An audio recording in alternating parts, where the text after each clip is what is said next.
So Roberts has an all Siberian Husky team. So there's 8, maybe 9 dogs, I think, which is quite surprising that there was that many.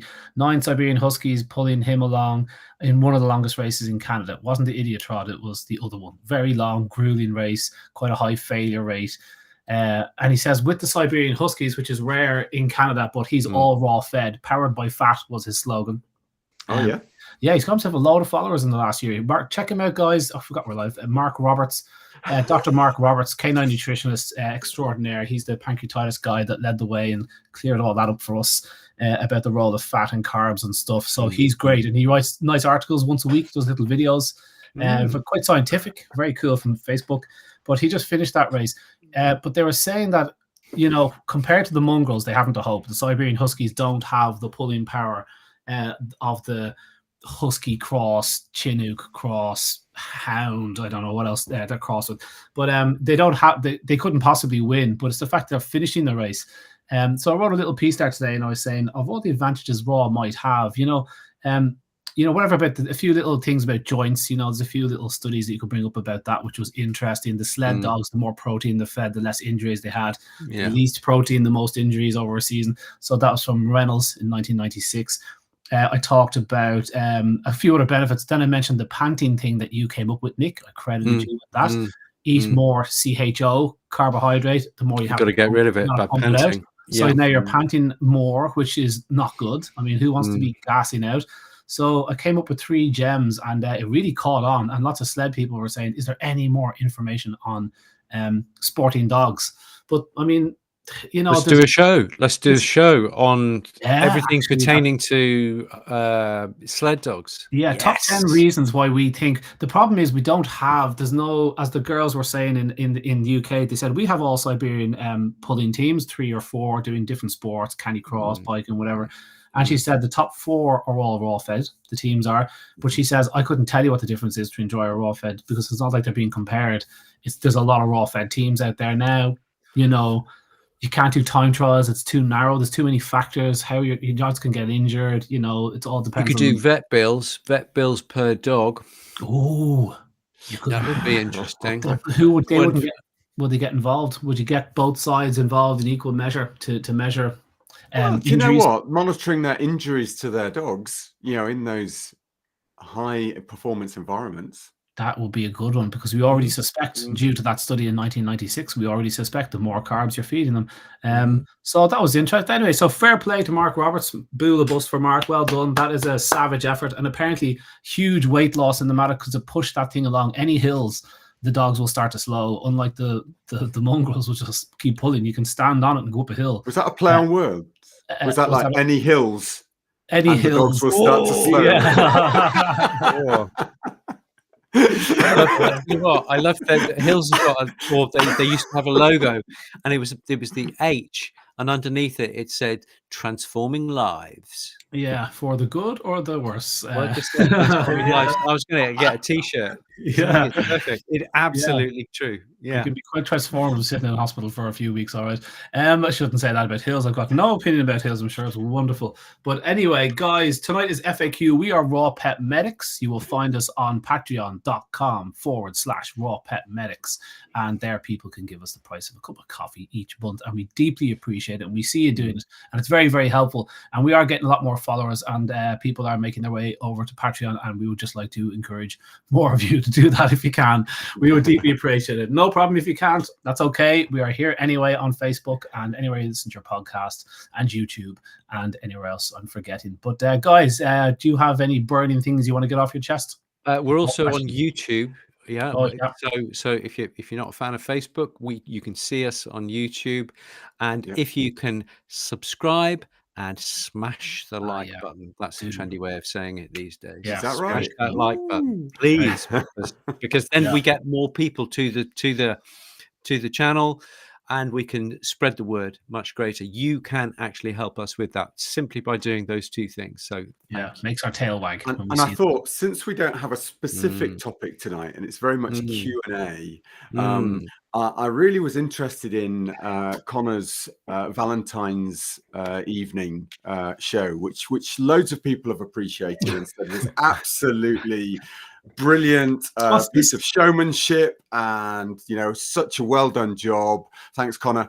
So I thought we'd bring on some asparagus. Okay, and we'd start talking about. I didn't know what you're talking about. Okay, yeah, come on, Connor. We want to. It's not easy trying to make. It was just a difficult conversation. I said I wouldn't talk about it, and then near the end, I thought, I'll venture into it. I'm feeling confident now. Yeah, and then the words started coming out, and I thought, asparagus. Oh God! But there was surprising amount of science behind it. Bloody hell! Really interesting studies of incredible benefits. So I thought that was kind of cool. But maybe that's another night. We'll talk about that. Indeed. Yeah, Only having you on. I just thought it we'll was a that spectacular. Well done. Yeah, thank you. That was. I'm sure we all made an effort at it. But what burning questions have you got to get off your chest there, Nick? You've got Patreon. I've got a list of questions from our lovely Patreon supporters, and so I've got about 6 here. And the first one's from Jenny Hughes, which is very interesting. It's about hypermobility in dogs. We can talk about that in a bit, but the question is, I was from Jenny Hughes. Thank you, Jenny. I was wondering about hypermobility in dogs, its causes and its management. I have a lab whose hocks are hypermobile, and I think I'm managing well, but a couple of customers mentioned it recently. I presume maybe she has a shop, a raw store or something like that. Okay. Anyway, she has a lab. Don't know how old it is. Don't know a lot of detail, but hypermobility. Bren, do you want to just do? Are we talking? Causes? Is this a young lab? Is this a young lab? Yeah, or an we old don't lab? know. We don't know. Let's assume. Yeah, so it's really interesting. It's a 2 or 3 year old lab, perhaps. Yeah. Where would you go with that? I'm intrigued by this because there is in humans a lot of association between gut flora, what's going on with ADHD and some of those side of things, and hypermobility. So all of that link, isn't there, across inflammatory processes versus just is your gut flora in a certain way because of and many of these are associated also with high processed foods, which many of the people suffering from this are on. So you wonder whether there is a sugar link too. Yeah, totally. Now, but what is interesting is, so my Labrador has one hock which has just started to drop in her old age, but I think there's a neurological element to this, that she now has started with some back problems. So in older dogs, I think if they've got some slight neurological issues, then the muscle paresis, the weakness, can lead to the joints attaining an abnormal position. And so definitely see a chiropractor, definitely look at acupuncture, definitely look at, all of the mobility support and anti-inflammatory stuff. If your dog has a young age, has any other behavioral issues associated with that hypermobility, one, I'd be super interested. 2, I'd be super interested if we could do an animal biome test, look at what's going on with the microbiome, see if we can change some things there, see if we can do, remember the guy who did a lot of homeopathy and use of methylated glycine, Tinus, what's his surname? The guy who did a lot on Schmitz. Dr. Schmitz, yeah, he's a Dutch fella. Died about 15 years ago. Did a lot of work on autistic children. And he brought around about 300 children before he died. Okay, I think he started fairly late in life. It's not that he wasn't busy. It's just he discovered these things, and he was using. He would put them on a very pure dairy-free organic diet. He would increase zinc and magnesium and probably gluten, and he was using homeopathics, one of which was the stuff, it's kind of buttery material that some newborns are born. What's it? Calyx? Meconium? Oh. No, calyx cervix. Oh, right, okay. Yeah, So basically, it's this buttery material that some babies are born in, and he was using that as part of it. But one of the big things that he was using, this guy Smits, was he was using the homeopathic remedy derived from the vaccine that mum may have had or that child may have had in order to do a detox. And I'm using this quite a lot with a lot of animals that I see. Yeah, it's like dog is fine until they get a lepto-4 and then wrong from then on in. I will use the lepto-4 vaccine in a kind of Tina Spitz protocol to try and detox from that. Because if your immune system has been hit, maybe via the microbiome, then you've got to try and right that wrong. And I think that's a really good. It's easy, it's cheap, and non-toxic, and so it's a great thing to look at. Tina Smits. Yeah. So just to reiterate, hypermobility is just where we've got an excess. So rather than a restriction, which you see in many arthritic cases, you get an excess flexion of the joint so that things can bend the wrong ways, that double jointed feel, all of that side of things. Don't snap it. Go on. I sent you a funny picture, actually. You can see it on hypermobility. There was a really good set of lectures at the last BAHVS conference. Okay, so for homeopathics. By the way, I am now the president. El Presidente. Congrats. And so that's going to be really interesting coming into the next conference next year up in Edinburgh. However, really good set of lectures and talking about the historic use of vaccines in previous parents and going beyond, and people were saying, well, how does that transfer? And we've done so much talking about epigenetics and the influence of microbiome and the influence of vaccines on microbiome that actually it becomes quite obvious as to why that can be passed down the generations.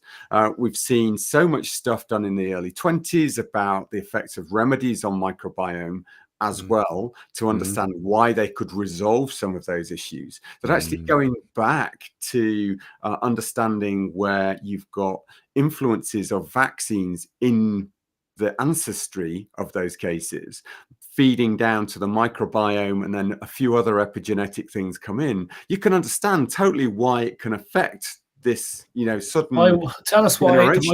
I mean, in humans, hypermobility is double jointedness. How are we spending so much time talking about microbiota and it affecting double jointedness? I'm just Googling there, 10 to 25% of the population.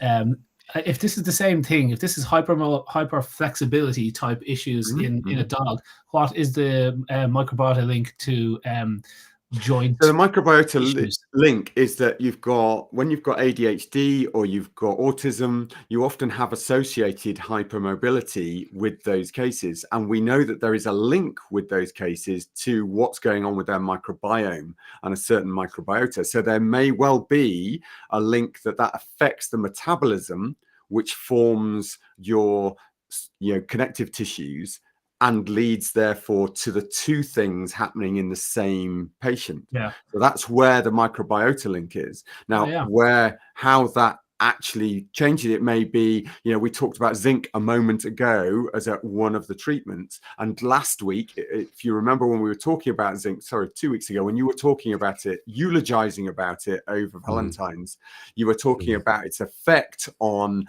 what's going on with your soft tissues, your skin, your ability to heal. But actually, if you eat too much of it, how it can affect your microbiota. Well, it may be if your microbiota are utilizing or sequestering the zinc, is that the link to why you end up with these other problems? That's interesting. Isn't there a study in dogs that shows something about connective tissue? What was that study? Wasn't there vaccines on the connective tissue study? What was that? Oh, there will be, I'm sure. Well, I'm just going to jump in with regard to double jointedness. I think that if you meet somebody who's double jointed, you will not be able to tell unless they start, bending their thumb to their elbow or something like that. You're not going to be able to tell. However, with a hypermobility dog, hypermobility, they're going to walk like Elvis Presley. They're going to be like rocking and rolling down the road. And so I think you are going to be able to see it. So somebody said, don't tell dancers we live for hypermobility. Yeah, but if your joints are too hypermobile, you cannot dance, because you need you're not big, but you need strong, resilient connective tissues, because you're putting them through their paces every time you dance, which is a fabulous thing. But so if you're double, I mean, there are degrees. It's a bit like autism, or being on the spectrum. Everybody's on the spectrum. It's just that most of us are down at the bottom, and there are certain things that might push you up the spectrum, what have you. Okay, but, so with this hypermobility thing, it only really comes into play where you can actually notice it. Maybe some dogs are double jointed, but we don't notice because they're trotting around, and if they were human, they could dance. It's only when you get into the, ooh, blimey, look, they're a bit, all over the place. So I would say, there's rightly, Bren, there's the microbiome connection, which can be disrupted in 1,000 ways: vaccines, pharmaceuticals, epigenetics. Just what was the microbiome of your mum? That's going to have a massive influence on you as well. What are your antibiotic intake? But your vaccines and your pharmaceuticals, you can do something about. So I'd be looking at the whole thing. I would also be looking at thyroid function as well. If you're low thyroid, then that may have an effect on soft tissue. So have a read of The Canine Thyroid Epidemic by Dr. Jean Dodds.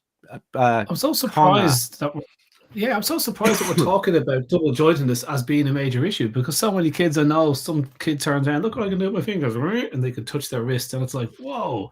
And it's like, I'm surprised that that's an issue. I thought it was just something you were born with, that your limbs and joints can, a pure when you start to look at the metabolomics and the effect of what's happening with your hormones, and that actually these hypermobile kids might think it's a great trick, but you stick them in a stress situation of sports and you watch the injuries that they can sustain as they rupture cruciates and they have chronic. Oh really? Did you? Oh, don't tell me you were a footballer. I was 3 times. On the third operation. Isn't this for embarrassing? Actually, this might give people solace when they talk about. But on the third operation, he said, right, that's it. I was 34, 35, and he said, no more football. You are not playing anymore. So you're in floods of tears, and you're thinking, oh my God, my life is over. I'm never playing football again. And he said, why? Like, he could never understand. I could never really get a lot of muscle down over my knees like the way you'd see on a proper footballer. I could never get that teardrop over me. He says, you're not doing your exercises. And the last 2 times I had been doing my exercises. And he goes, oh, what are you eating then? I said, please, I'm a nutritionist. And he goes, don't give me that. Just tell me you're not. He said, tell me you're not a vegetarian. And I went, uh-oh. And I just paused. I'd forgotten about that. I had been for this is about maybe half a year before or a year before I read the book, obviously, that what's her name? Catherine, what's her name? Deep Nutrition, Catherine. Yeah. So it just happened. It happened, boom, boom. And he said, I paused and went, I am. And he goes, where are you getting your glucosamine and chondroitin from? Hyaluronic acid. And I'm like, he goes, tell me you're taking joint supplements. And I'm like, I had been sporadically, but not like religiously. He goes, so where are you getting the building bricks to build back up your cartilage, you idiot? And I'm like, oh no. So that should give people solace, because I have been telling people every single day, if you take that stuff out of dry-fed pups at 3 weeks of age, what do you expect but bad joints by the time they're a year or 2 of age? And I'm telling people this, and I'm not giving it to myself. So everyone is an idiot, but that was a low point in my life. Have I not told you that story before? Oh, yeah, you have, but I love hearing it every time. Basically, Connor, you were out nutritioned by a doctor. I was dog. Oh, no, man. The best knee doctor in the UK, if it helps. He's the top of his game, but he's definitely lost. Guys. I want to add one more thing. Sorry, just before we leave the vaccine bit. Vaccine-associated polyarthritis. So vaccines have been implicated as inciting immune-mediated polyarthritis in dogs, but such cases are poorly documented within the veterinary literature. However, they do have 5 studies, and they just linked to 5 of them. And here's a quote from one. Canine distemper antigens have been found in immune complexes from the joints of affected dogs with erosive IMHA, immune-mediated arthritis. Hemolytic anemia, okay, and may suggest vaccine involvement. And I thought, ooh, that's interesting. So there is actually a few cases of particularly the distemper vaccine being involved. And I thought, I'd heard something in the back of my mind that they found it in joint material of dogs with rotted. Who knows? There's something else out there, but I'll find it before the end of the show. Sorry, Bren, you were going to say something else. No, I was just going to say. So look, raw fed pup. Look, you've got to see the new bee. Oh! You got a puppy! Oh, lovely! My God, Another black lab on a brand new bed. Look, she's my snuggled God. in. Yeah, another black lab. Is there two heads Clem. There? No, just one. No, the elderly's on this side. Okay. Oh, wow. Cool. Lovely. What's her name? Clem, as in Clementine. As in Clementine. That was Winston Churchill's wife was Clementina. Indeed. So apparently it's because her father was called Winston. Oh, interesting. And so they thought they were trying to find a female associated name with the father, and they came up with Clementine, which I thought was slightly wrong because that was his wife. But anyway, that's... But it's an association. It's lovely. Yeah. It's an association. She is beautiful. She has totally settled in. You can see how relaxed she is. Yeah. All the dogs go to sleep when I'm talking to you guys. I don't know why. I think I could make a few guesses. Absolutely brilliant. I have a question for the vets. A client was saying that, is it possible for a dog for initial blood tests to show no cancer, and for my dog to still have cancer? Does anybody want to comment on that? I'd say there is. It is possible. If it does show, great. That's a positive. But if you get a negative on a general, pretty in-depth general blood sample, you can't say to your client, your dog has not got cancer. I've seen it many times. Mm-hmm. And Bren, just before we came in, you were talking about a couple of new tests, BRCA and another test. And what I was going to ask about those tests were, are they general? If your dog is positive on this test, they have cancer, but you can't find it anywhere else. Or is the BRCA, that's the breast cancer gene in women. Yeah, it's interesting, isn't it? Yeah. So, and it is associated with a degree of how cancerous that growth is, so how aggressive that cancer is. But what's really interesting is the new Q, which is looking at nucleosomes. So that has a spread for hang on, new Q. How do you spell that? What NU? Yeah, NU and then hyphen. Yeah, Q, just a capital Q. Okay. Now available through NWL Labs in the UK. It's available in the States through IDEX, I believe. But it's now available through NWL. You can courier it to them. They used to do it under ice and loads of other stuff, but they now have found that it's absolutely fine as long as it gets to them with a cold pack within 24 hours. It's absolutely fine in the UK. Obviously, we're not as hot as the US for some reason.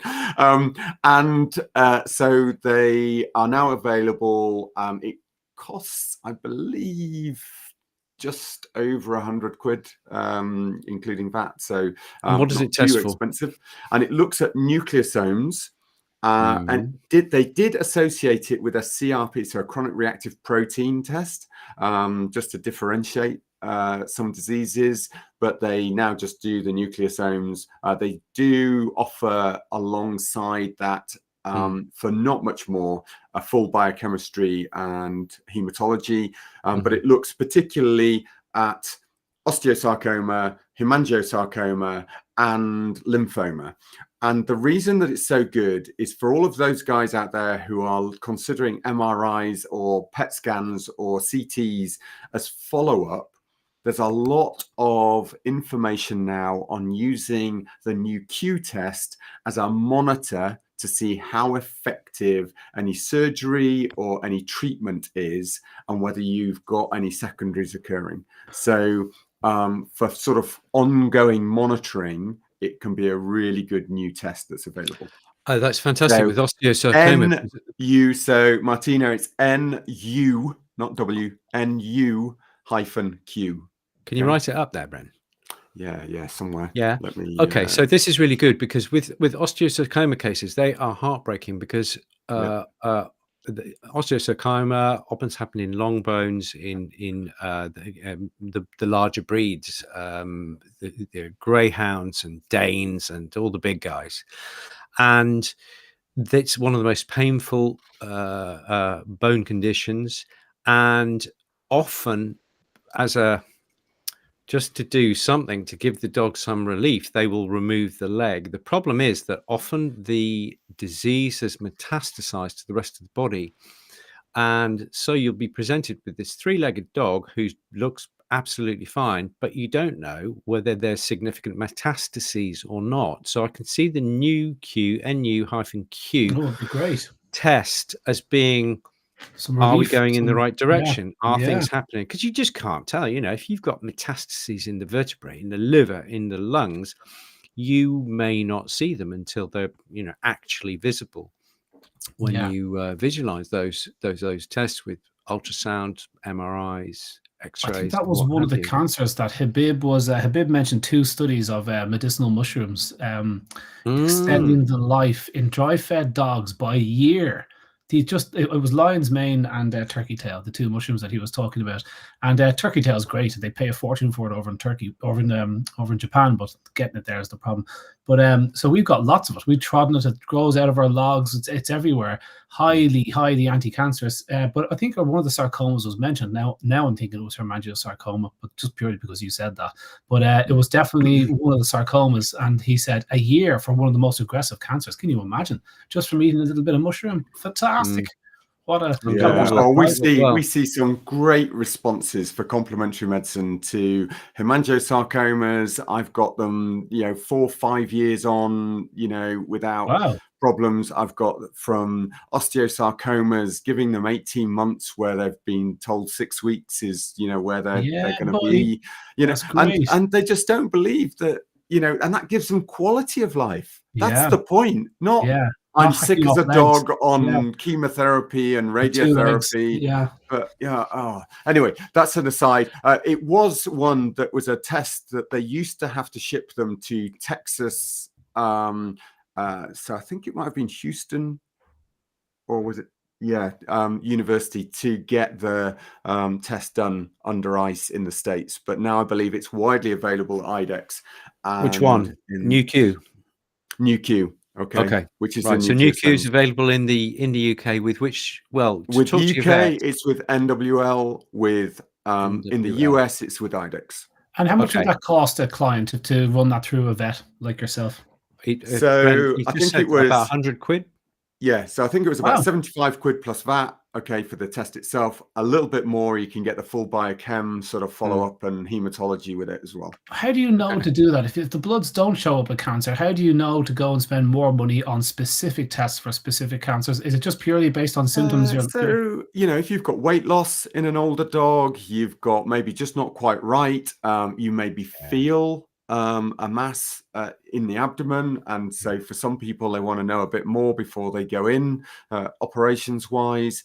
If you've got a lame dog that's not responsive to pain relief, it's a really good thing to differentiate. Okay, has that got an osteosarcoma?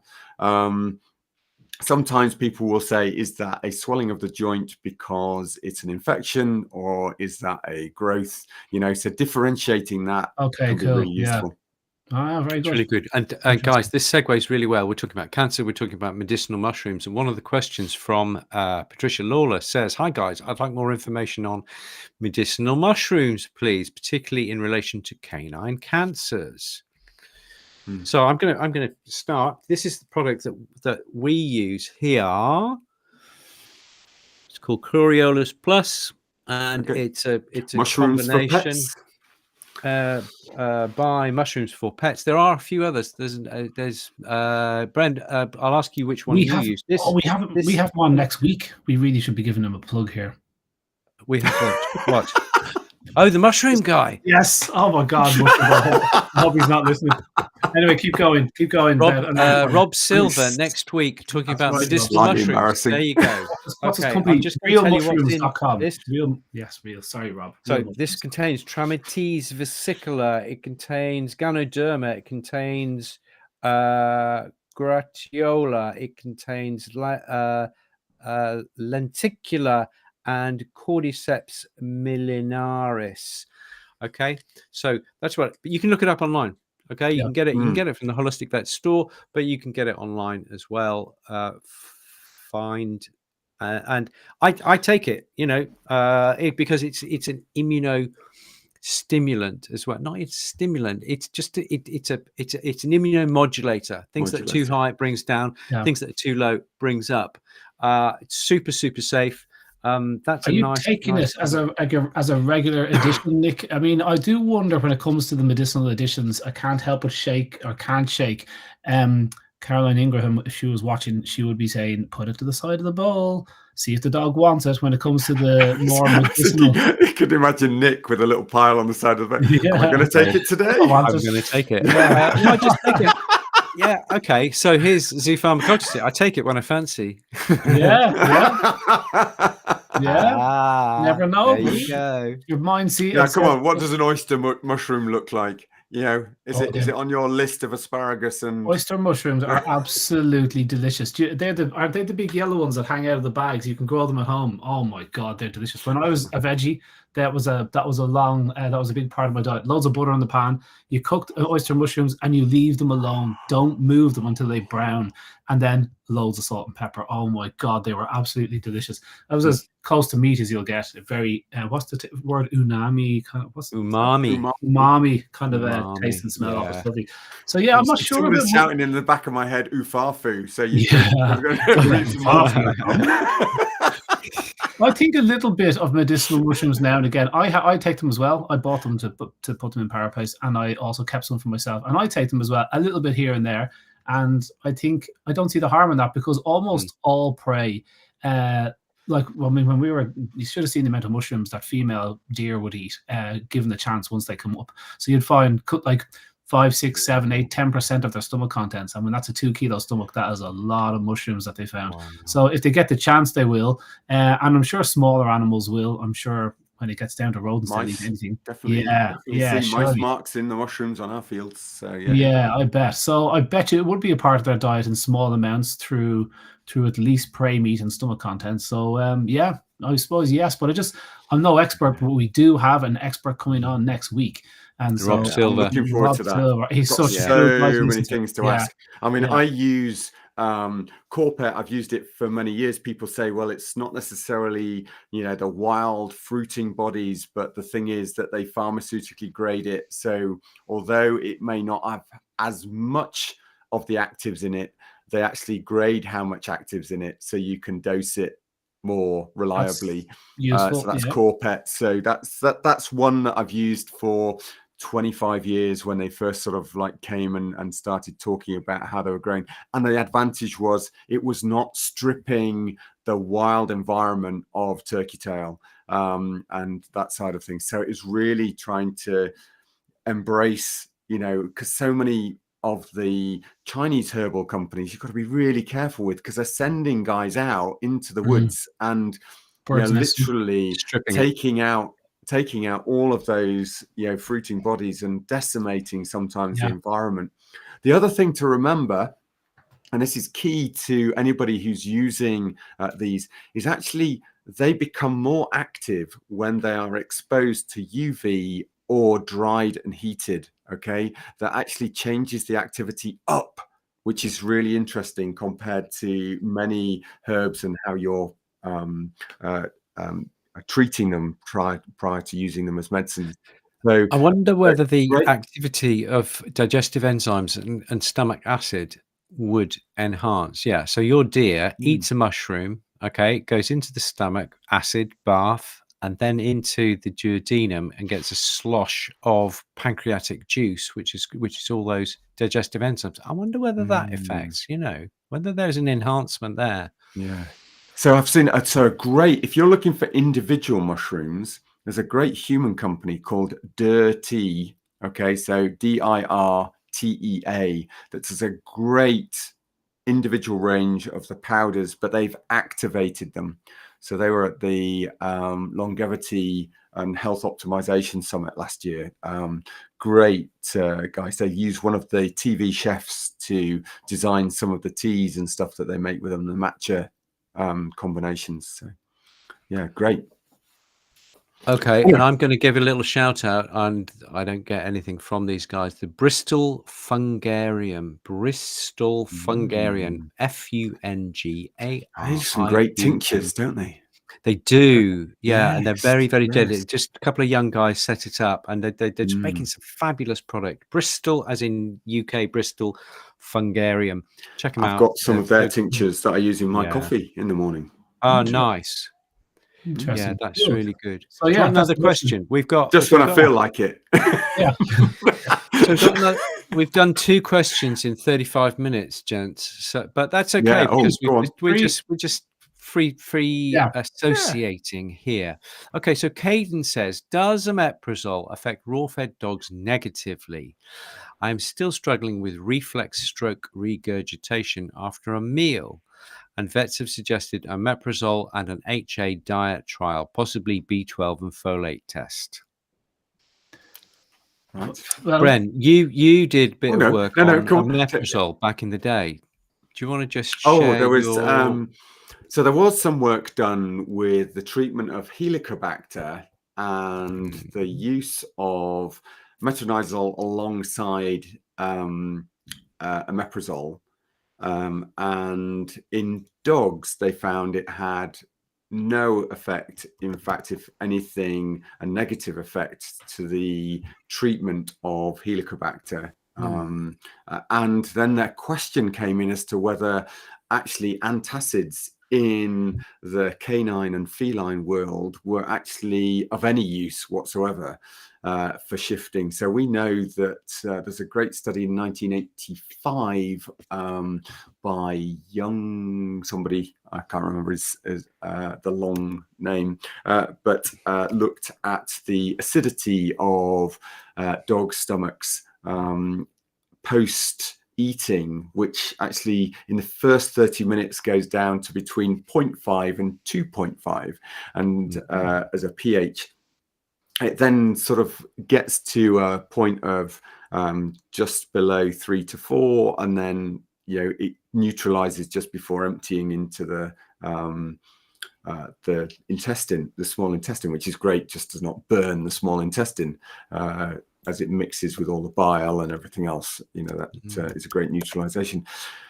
And there is a question, one, are you affecting the digestion by reducing acidity, which, if you see the acidity that happens when you feed a kibble, so the stomach emptying for a raw-fed dog within some of those studies was within plus or minus 73 minutes, around about 200 minutes, for raw-fed.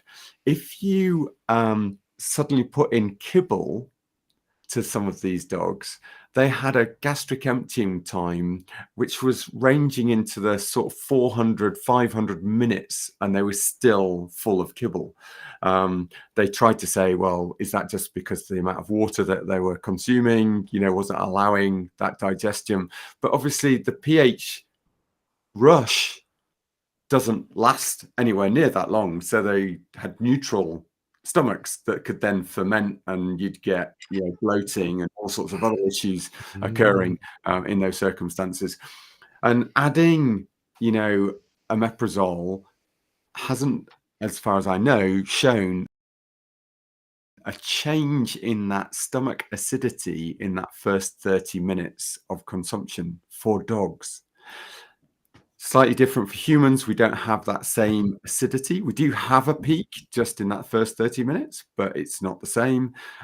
We often have a different stomach emptying time as well. So I still debate that there is no place for antacids in dogs. We should be looking at the base to the inflammatory cause and, dealing with that inflammation, changing the diets, whatever it takes. I was just going to say, what's the first place your mind goes to, Nick, for information that results in acid reflux and whatnot? What's the first place you go to before a omeprazole?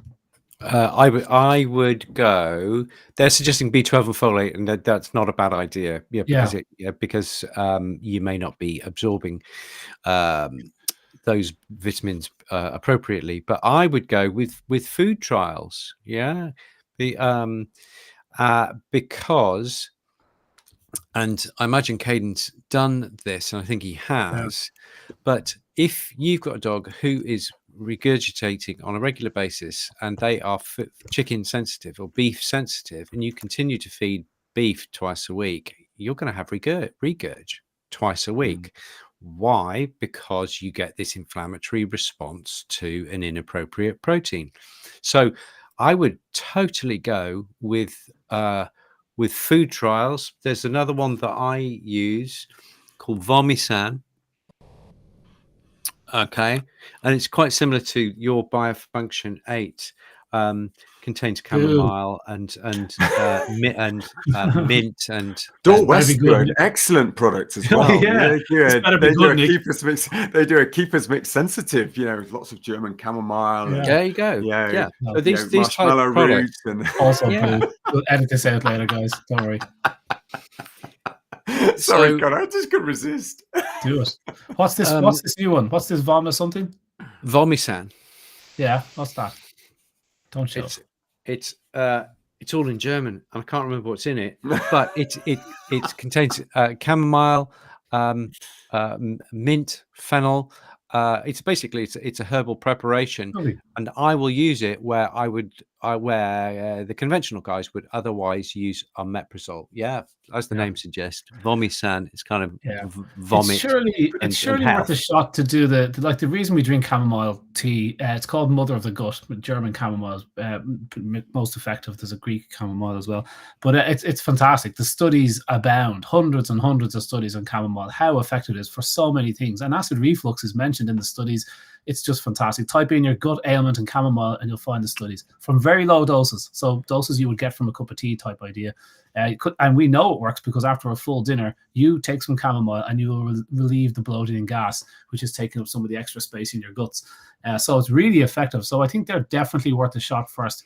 The B12 and whatnot is checking to see if you're low in that. If you are low in that and you're a raw feeder, that should tell you that you have a bit of an issue going on because you shouldn't be low in B12. Meat being the source of that. So it's like you have a massive hole in your bucket, but it gives you focus then as, okay, that's where the problem is. It's in the first and top part of your intestines there. And so you kind of know, okay, I'm onto something now. And we know what this is because there's a lot of different reasons why you can get acid reflux, I suppose. And acai being one, but I'm sure there's many other causes. The food trial and whatnot, that's got to be the first things to try. So Jenny Hughes has asked, and I was about to ask, surely there's an Irish seaweed that's also really good.